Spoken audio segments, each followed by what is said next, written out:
당연하게 사용하는 물건들. 알고 보면 세상을 바꾼 혁신적인 발명품인데요.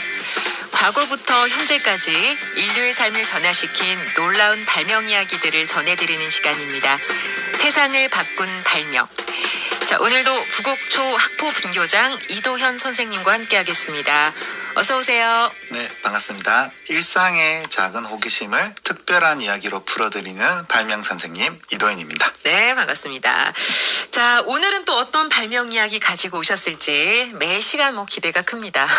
오늘은 어떤 주제일까요? 네, 이제 곧 대한민국에서 아주 특별한 날이 다가오는데요. 네. 바로 10월 9일 한글날입니다. 네. 그래서 오늘은 세종대왕이 만든 우리 민족의 가장 위대한 발명품이죠. 우리말을 담는 그릇, 한글과 관련된 이야기를 나눠보겠습니다. 네, 한글 위대한 건 알겠는데 그런데 이 언어를 발명품이라고 부르는 건 조금 낯설게 들리는데요. 네, 그럴 수 있죠. 하지만 사실 세상 모든 문자는 발명이 된 거죠. 네. 다만 대부분의 문자는 누가 언제 어떻게 만들어졌는지가 이제 명확하지 않습니다. 수천 년 동안 자연스럽게 변형이 되고 이어져 내려온 경우가 많기 때문인데요. 그런데 한글은 다릅니다. 언제 누가 어떤 목적을 가지고 어떤 원리로 만들었는지가 뚜렷하게 기록이 되어 있습니다. 네. 이제 1443년 세종대왕과 집현전 학자들이 창제를 했고요. 3년 뒤인 1446년 훈민정음이라는 이름으로 세상에 반포가 되었습니다. 네. 즉 한글은 우연히 생겨난 문자가 아니라 철저한 계획과 철학 그리고 백성을 향한 이 애민정신으로 만들어진 발명품인 것이죠. 그렇군요. 자, 그런데 당시에도 우리가 한자를 쓰고 있었단 말이죠. 그런데 굳이 새 문자가 필요했던 이유 어디에 있을까요? 당시 백성들은 한자를 몰라서 자기 이름조차 쓰기가 어려웠는데요. 문자를 읽을 수가 없으니까 억울한 일이 있어도 그 억울함을 호소하기도 힘들었고 농사법이나 병을 고치는 그런 필수적인 지식도 쉽게 퍼지지 못했습니다. 네. 그래서 이제 세종대왕은 한자를 모르는 어리석은 백성도 쉽게 배우고 쓸 수 있는 문자를 만들기로 결심을 합니다. 훈민정음 서문에도 이렇게 쓰여 있는데요. 나란 말씀이 튕기게 달아 문자와 서로 사마띠 아이할세. 즉 이제 말과 글이 달라서 백성들이 불편하니 새 문자를 만든다는 것이었죠. 세종은 왕이기 이전에 철저히 백성을 위한 발명가였습니다. 그래요. 백성도 쉽게 배우고 쓸 수 있는 문자를 만들자는 결심에서 시작이 됐습니다.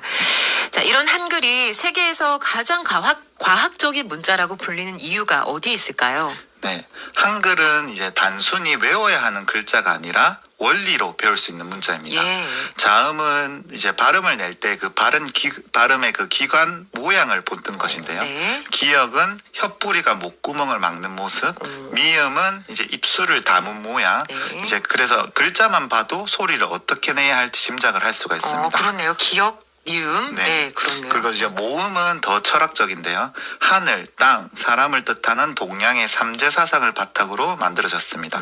그래서 자연과 인간, 우주의 질서를 글자 속에 담아낸 것이죠. 그래서 한글은 소리를 눈으로 그려낸 문자라서 배우기가 아주 쉽습니다. 영국의 언어학자 세뮤얼 마틴은 한글을 배우는데 2시간, 익히는데 하루면 충분하다라고 이렇게 극찬을 하기도 네. 했고요.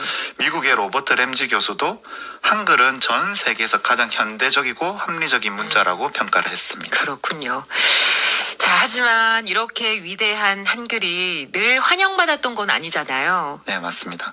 처음에는 이제 일부 학자들이 백성이 글을 너무 이렇게 쉽게 알면 나라가 어지러워진다라면서 반대를 하기도 했죠. 네. 조선 후기에는 오히려 한글을 천한 글자라고 멸시하기도 했습니다.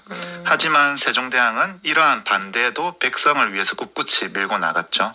하지만 이제 백성들은 글을 배우고 싶어도 공개적으로 이제 배우기가 어렵다 보니까 밤마다 몰래 모여서 한글을 익히고 했었다는데요. 네. 이제 이렇게 시작된 작은 움직임은 점차 이제 확산이 돼서 결국 관청 문서와 생활 기록에도 한글이 이제 함께 쓰이기 시작했습니다. 네. 오늘날의 이제 시각으로 보면은 초기의 한글 보급은 글자 보급을 막으려는 이제 기득권과 모두가 쉽게 배우려고 하려는 그 혁신의 치열한 싸움이라고 할 수 있겠습니다. 그래요. 자신들만이 그 어려운 이제 한문을 배워가지고 네. 사회의 각종 기득권을 누리려는 그런 자들과 네. 또 백성들을 위한 어떤 혁신의 싸움이었군요. 그러니까 세종대왕으로서는 신하들의 어떤 도움을 받는 것도 좀 쉽지가 않았겠어요. 네, 맞습니다. 자, 그렇게 조선시대에도 이제 우여곡절이 있었는데, 이 근대에 들어서면서는 상황이 더 심각해졌다고 들었습니다. 네. 한글의 가장 큰 위기는 바로 일제강점기였는데요. 일본은 민족의 뿌리를 없애기 위해서 한글 사용을 금지하고 일본어 사용을 강요했죠. 네. 하지만 수많은 학자와 선각자들이 목숨을 걸고 한글을 지켰습니다. 예를 들어서 이제 주시경 선생은 한글학의 아버지라고 불리면서 문법을 체계적으로 정리했고요. 네. 조선어 학회는 한글 맞춤법 통일함과 조선어 표준말 모음을 편찬하면서 끝까지 싸웠습니다. 1942년에는 조선어 학회 사건으로 학자들이 무려 30명이 넘게 이렇게 체포가 되고 고문당하기도 했는데요. 네. 단순히 학문을 연구했을 뿐인데 한글을 지킨다는 이유만으로 탄압을 받은 겁니다. 그래서 이들의 희생과 헌신이 없었다면 오늘 우리가 쓰는 한글은 사라졌을지도 모르죠. 그럼요. 진짜 언어란 것이 한 민족의 어떤 정체성을 형성하는 진짜 중요한 요소니까요. 네. 그 민족 정신의 근간을 이렇게 지켜내신 분들이 계시기 때문에 참 감사함을 느낍니다. 자, 오늘은 한글에 대해서 좀 이야기 나누고 있는데요. 지금 긴급 정보가 들어와서 전해드리고 이어가겠습니다. 지금 남해 제2지선 고속도로 서부산 방향으로 장유 나들목 2.8km 지점 진출로 갓길입니다. 승용차 고장 처리 중이라는 점 참고하셔서 안전하게 이 구간 지나주시길 바라겠습니다. 자, 계속 이야기 나눠보겠습니다. 앞서 한글이 세계에서 가장 현대적이고 합리적인 문자라는 평가도 있습니다만 이제 세계가 한글을 배우고 싶어 한다 이렇게 이야기를 들었어요. 어떻습니까? 네, 맞습니다. 현재 이제 전 세계에서 7천만 명이 넘는 사람들이 한글을 사용하고 있고요. 이제 외국인 중에서도 한글을 연구하고 사랑하는 이들이 점점 늘고 있습니다. 네. 이제 한글은 퍼즐처럼 규칙이 이제 딱 맞아 떨어져서 배우는 재미가 있다고 하고요. 소리를 글자로 그대로 옮길 수 있기 때문에 기타 악보보다 이해하기 쉽다는 평가도 받습니다. 그래요? 네. 그리고 이제 몽골에서는 한글을 제2의 공식 문자로 삼자는 이런 논의가 있었었고요. 영국, 태국, 브라질 등 여러 나라에서도 한글 교육에 열풍이 불고 있습니다. 미국의 MIT 언어학자들은 한글을 인류 역사상 가장 과학적이고 창의적인 문자체계라고 극찬을 했고, 유네스코는 세종대왕의 이런 창제 정신을 기려서 세종대왕 문해상을 제정했습니다. 이 상은 지금도 이제 세계 곳곳에서 문맹 대치와 교육에 기여한 단체나 개인들에게 수여가 되고 있죠. 그리고 이제 흥미로운 사실이 하나 더 있는데요. 네. 우리가 기념하는 이 한글날은 1926년에 사실은 각야날이라는 이름으로 처음 이렇게 제정이 되었습니다. 네. 가갸 거겨 이렇게 시작하는 기본 소리를 기념한다는 의미였죠. 이후에 이제 광복을 거치면서 오늘날의 한글날로 이렇게 이어졌습니다. 그렇군요. 자, 그런데 이게 1920년대면 일제 강점기인데 그 시절에 어떻게 각야날 제정이 가능했을까요? 네, 이제 일제 식민 통치 아래에서 이제 글자 기념일을 만든다는 건 사실 쉬운 일은 아니었는데요. 그럼요. 하지만 이제 지식인들과 청년 학생들은 한글을 지키는 것이 곧 민족의 혼을 지키는 길이라고 믿었습니다. 그래서 겉으로는 단순히 글자 창제 기념하는 문화 행사로 이렇게 포장을 했고요. 네. 네, 일본은 이제 처음에는 크게 문제를 삼지 않았지만 점차 한글 운동이 독립운동과 연결된다고 판단을 해서 감시와 압박을 강화했습니다. 그래서 결국 이제 1942년 조선어 학회 사건처럼 많은 학자들이 투옥되고 고문을 당했지만, 이러한 각야날 제정은 일제강점기 속에서도 한글을 끝까지 지켜내려 했던 우리 민족의 의지와 자존심을 보여주는 상징적인 사건이었습니다. 그래요. 선생님 말씀 이제 듣다 보니까 한글은 단순한 글자가 아니라 진짜 우리의 민족적인 진짜 위대한 발명품이라는 생각이 듭니다. 네, 맞습니다.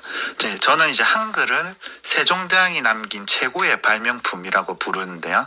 빠르고 편리함을 추구하는 시대지만 한글은 우리 마음을 나누고 문화를 지키며 세계와 소통할 수 있게 하는 가장 강력한 도구입니다. 이제 다가오는 한글날 청취자 여러분들도 세종대왕의 애민정신과 한글을 지켜낸 많은 독립운동가들의 노고를 함께 떠올려 보셨으면 좋겠습니다. 네. 자, 오늘도 유익한 발명 이야기 이도현 선생님과 함께 나눠봤습니다. 자, 오늘은 한글에 대해서 알아봤습니다. 네. 다음번에도 재미있고 놀라운 발명 이야기로 다시 찾아뵙겠습니다. 네. 자, 선생님과 오늘도 함께 했는데요. 저희가 다음 주는 이제 명절을 또 맞이해가지고 저희가 재밌는 거 준비하고 있기 때문에 다음 주는 또 쉬고, 예, 다시 뵈야 될 것 같습니다. 자, 우리 청취자분들께서도 명절 이야기도 잘 보내주고 계신데요. 또 선생님도 미리 명절 준비도 좀 잘 하시고 주말 잘 보내시고요. 네, 다시 또 뵙겠습니다. 고맙습니다. 네, 감사합니다. 네, 이도현 선생님과 함께 했습니다.